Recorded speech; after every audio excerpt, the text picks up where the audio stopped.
ಇಲ್ಲಪ್ಪ, ಇನ್ನು ಮಳೆಗಾಲ ಈ ಸಾರಿ ಅದೃಷ್ಟವಶಾತ್ ಒಳ್ಳೆ ಮಳೆ ಆಗಿದೆ.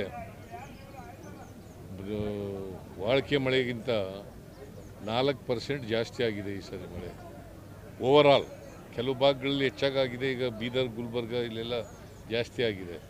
ಇಲ್ಲಿ ಯಾದಗಿರಿ, ಬೀದರ್, ಕಲಬುರ್ಗಿ ಇಲ್ಲೆಲ್ಲ ಬೆಳೆ ನಷ್ಟ ಜಾಸ್ತಿ ಆಗಿದೆ. ಕೂಡಲೇ ಅದಕ್ಕೆ ಪರಿಹಾರವನ್ನು ಕೂಡ ಕೊಡ್ತೀವಿ. ಪ್ರಾಥಮಿಕ ವರದಿ ಇಲ್ಲ, ಒಟ್ಟಿಗೆ ಫೈನಲ್ ವರದಿ ತಗೋತೀವಿ.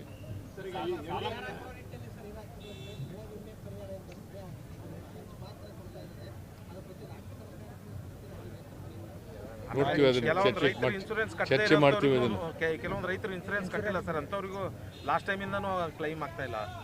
ಇನ್ಸೂರೆನ್ಸ್ ಕಟ್ಟದೇ ಇರುವಂಥ ರೈತರಿಗೆ ಯಾವುದು ಪರಿಹಾರ ಬರ್ತಾ ಇಲ್ಲ. ಇನ್ಶೂರೆನ್ಸ್ ಎಲ್ಲ ಕೊಟ್ಟಿದ್ದೀವಿ ಈ ಸರಿ. 24-25ರಲ್ಲಿ 656 ಕೋಟಿ ಹೈಯೆಸ್ಟ್ ಬಂದಿದೆ.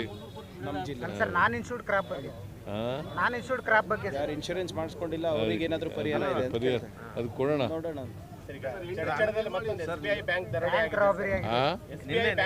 ಅದೇ ಈಗ ಹೇಳಿದ್ದೀನಿ, ಕೂಡಲೇ ಅವ್ರನ್ನ ಕಾರು ಪತ್ತೆಯಾಗಿದೆ, ಕೂಡಲೇ ಅವ್ರನ್ನ ಯಾರು ಅಪರಾಧಿಗಳಿದ್ದಾರೆ ಅವ್ರನ್ನ ಟ್ರೇಸ್ ಮಾಡಬೇಕು ಅಂತ ಹೇಳಿದ್ದೀನಿ.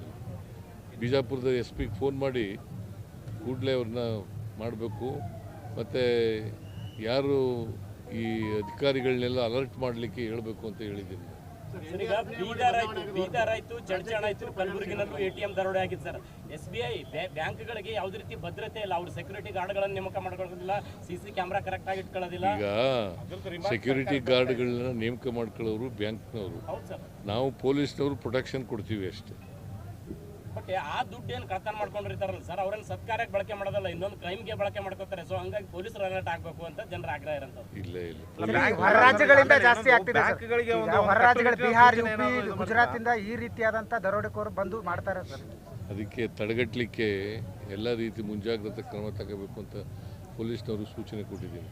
ಸಾಲ ಮನ್ನಾ ಬಗ್ಗೆ ಅಲ್ಲ ಸರ್, ಆಮೇಲೆ ಈ ಬ್ಯಾಂಕ್ಗಳಿಗೆ ರೈತರಿಂದ ಸಾಲ ಮನ್ನಾ ಬಗ್ಗೆ ಒತ್ತಾಯ ಕೇಳ್ತಾ ಇದೆ.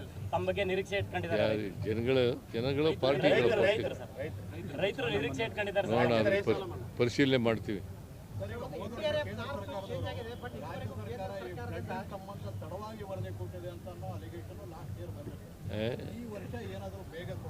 ಏನು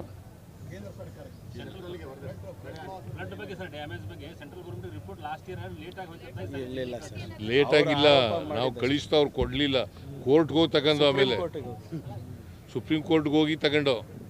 ಸರ್, ತಾವು ಸಾಕಷ್ಟು ಜನರಿಗೆ ಸೌಲಭ್ಯಗಳು ಕೊಡ್ತಾ ಇದ್ದೀರಿ, BPL ಕಾರ್ಡ್ನಲ್ಲಿ ಅನರ್ಹರ ಸಂಖ್ಯೆನೇ ಜಾಸ್ತಿ ಇರೋದು ಅಂತ. ಯಾರು BPL ಹೋಲ್ಡರ್? ಅದಕ್ಕೆ ಅರ್ಹರು ಯಾರನ್ನೂ ತೆಗಿಬಾರ್ದು, ಅನರ್ಹರಿಗೆ ತೆಗೆದಾಕಬೇಕು. ಆಮೇಲೆ ಒಂದು ವೇಳೆ ಅರ್ಹರು ಬಿಟ್ಟೋಗಿದ್ರೆ ಅಂಥವ್ರನ್ನ ಹೊಸದಾಗಿ ಸೇರ್ಪಡೆ ಮಾಡ್ಕೊಳ್ತಕ್ಕಂಥದ್ದು ಮಾಡಬೇಕು, ಅನರ್ಹರನ್ನು ತೆಗೆದಾಕಬೇಕು ಅಂತ ಸೂಚನೆ ಕೊಟ್ಟಿದ್ದೀನಿ ನಾನು.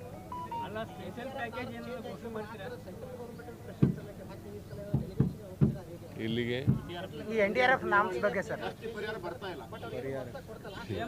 ನಾನು ಅನೇಕ ಸಾರಿ ಭೇಟಿ ಮಾಡಿದ್ದೀನಿ, ಪ್ರೈಮ್ ಮಿನಿಸ್ಟರ್ ಭೇಟಿ ಮಾಡಿದ್ದೀನಿ, ನಮ್ಮ ಯಾರು ನಿರ್ಮಲಾ ಸೀತಾರಾಮನ್ ಭೇಟಿ ಮಾಡಿದ್ದೀನಿ, ಅಮಿತ್ ಶಾ ಅವ್ರನ್ನ ಭೇಟಿ ಮಾಡಿದ್ದೀನಿ. ಏನು ಸರ್ಕಾರ ಸ್ಪಂದಿಸ್ತಾ ಇಲ್ಲ, ಏನು ಮಾಡೋದು ಕೇಂದ್ರ ಸರ್ಕಾರ? ಜನ ಹಸಿವಿನಿಂದ ಬಳಲಬಾರದು ಅಂತ ಅನ್ನಭಾಗ್ಯ ಅಂತ ಒಂದು ಮಹತ್ವದ ಸ್ಕೀಮ್ ಮಾಡಿದ್ದೀರಿ. ಯಾದಗಿರಿನಲ್ಲಿ ಅನ್ನಭಾಗ್ಯ ಅಕ್ಕಿ ವಿದೇಶಗಳಿಗೆ ರಫ್ತು ಆಗ್ತಾ ಇದೆ ಸರ್. ಅದಕ್ಕೆ CID ಕೂಡಲೇ CID ಎಂಕ್ವೈರಿ ಮಾಡಿಸ್ತಾ ಇದ್ದೀನಿ. ಆಮೇಲೆ ಕಾಸ್ಟ್ ಸೆನ್ಸಸ್ ಬಗ್ಗೆ ಈಗ ನಾಸ್ತಿಕ ಅನ್ನೋಂಥ ಒಂದು ಕಾಲಂ ಸೇರಿರೋದಕ್ಕೆ ಬಿಜೆಪಿ ಇದು ಬೇರೆ ಬೇರೆ ರೀತಿಯಾಗಿ ಇದು ಮಾಡ್ತಾ ಇರೋದು. ಏನು ಮಾಡ್ತಾರಪ್ಪ? ಅಲ್ಲ ಅಂದ್ರೆ ನೀವು ನಾಸ್ತಿಕ ಅನ್ನೋ ಕಾಲಂ ಸೇರಿಸಬಾರ್ದಿತ್ತು ಅನ್ನೋಂಥದ್ದು ವಿಚಾರ. ಯಾರು? R ಅಶೋಕ್ ಅವರು. R ಅಶೋಕ ಹೇಳ್ದಾಗೆಲ್ಲ ಕೇಳೋಕ್ಕಾಗಲ್ಲ ನಾವು. R ಅಶೋಕ BJP ಅವ್ರು ಹೇಳಿದವರು ರಾಜಕೀಯವಾಗಿ ಮಾತಾಡ್ತಾರೆ, ಅವ್ರನ್ನೆಲ್ಲ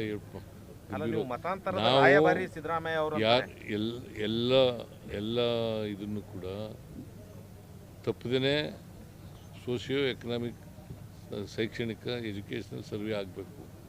ಯಾಕಂತಂದರೆ ಈ ಸೋಷಿಯೋ ಎಜುಕೇಷನಲ್ ಸರ್ವೆ ಆಗೋದ್ರಿಂದ ನಾಳೆ ಸ್ವಾತಂತ್ರ್ಯ ಬಂದು 78 ವರ್ಷ ಆಯಿತು.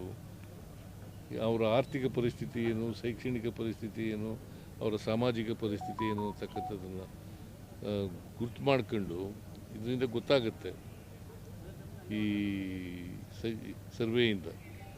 ಇದಾದಮೇಲೆ ನಾವು ಕಾರ್ಯಕ್ರಮಗಳನ್ನು, ಅಭಿವೃದ್ಧಿ ಕಾರ್ಯಕ್ರಮಗಳನ್ನು ರೂಪಿಸಲಿಕ್ಕೆ ಅಲ್ಲ, ಬಿಜೆಪಿ ಡೆಲಿಗೇಷನ್ ನಿನ್ನೆ ರಾಜ್ಯಪಾಲರಿಗೆ ದೂರು ಕೊಟ್ಟಿದೆ ಸರ್. ಈ ಕ್ಯಾಸ್ಟ್ ಸೆನ್ಸಸ್ ಬಗ್ಗೆ ಬಿಜೆಪಿ ಡೆಲಿಗೇಷನ್ ನಿನ್ನೆ ರಾಜ್ಯಪಾಲರಿಗೆ ದೂರು ಕೊಟ್ಟಿದೆ ಸರ್. ಇದು ಹಿಂದೂ ಇದರಲ್ಲಿ ಜಾತಿಗಳಲ್ಲಿ ಕ್ರಿಶ್ಚಿಯನ್ ಸೇರಿಸ್ತಿದ್ದೀರಿ ಅಂತ. ಅವರು are they not citizens of the country? Christians, Muslims ಈ ದೇಶದ ಪ್ರಜೆಗಳಲ್ವ ಅವರು? ಹಿಂದೂ ಒಳಪಂಗಡಗಳಲ್ಲಿ ಕ್ರಿಶ್ಚಿಯನ್ ಅಂತ ಸೇರ್ಪಡೆ ಆಗ್ತಾ ಇದೆ. ಈ ಬ್ರಾಹ್ಮಣ ಕ್ರಿಶ್ಚಿಯನ್ ಬರ್ಸ್ತಾರೆ, ಅದಕ್ಕೇನಿದೆ ನೋಡಪ್ಪ, ಯಾರು ಏನು ಹೇಳ್ತಾರೆ ಅದರ ಪ್ರಕಾರ ಮಾಡ್ಕೊಳ್ತಕ್ಕಂಥದ್ದು.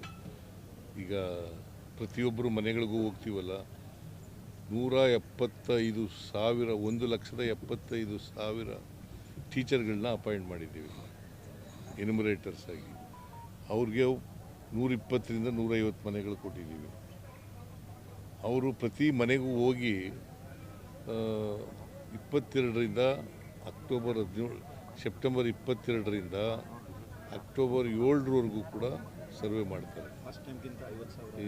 ಲಾಸ್ಟ್ ಟೈಮ್ಗಿಂತ ಈ ಸಾರಿ 40,000ಕ್ಕೂ ಹೆಚ್ಚು ಟೀಚರ್ಸ್ಗಳನ್ನ ಅಪಾಯಿಂಟ್ ಮಾಡಿದ್ದೀವಿ.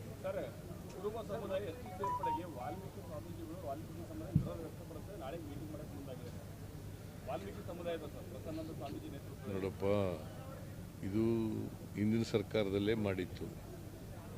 ಯಾರು ವಿರೋಧ ಮಾಡಬೇಕಾದಂಥ ಅಗತ್ಯ ಇಲ್ಲ. ಇದಕ್ಕೆ ಕೇಂದ್ರ ಸರ್ಕಾರ ತೀರ್ಮಾನ ಮಾಡೋದು.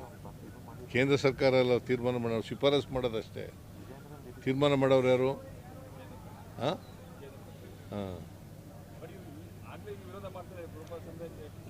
ಯಾರು ವಿರೋಧ ಮಾಡಬೇಕಾದಂಥ ಅಗತ್ಯ ಇಲ್ಲ. ಅವರು ಎಷ್ಟಿಗೆ ಬರ್ತಾರೆ ಅನ್ನೋದಾದರೆ ಎಷ್ಟಿ ಮಾಡ್ತಾರೆ, ಇಲ್ಲವರೆ ಇಲ್ಲ ಅಂತ ಮಾಡ್ತಾರೆ.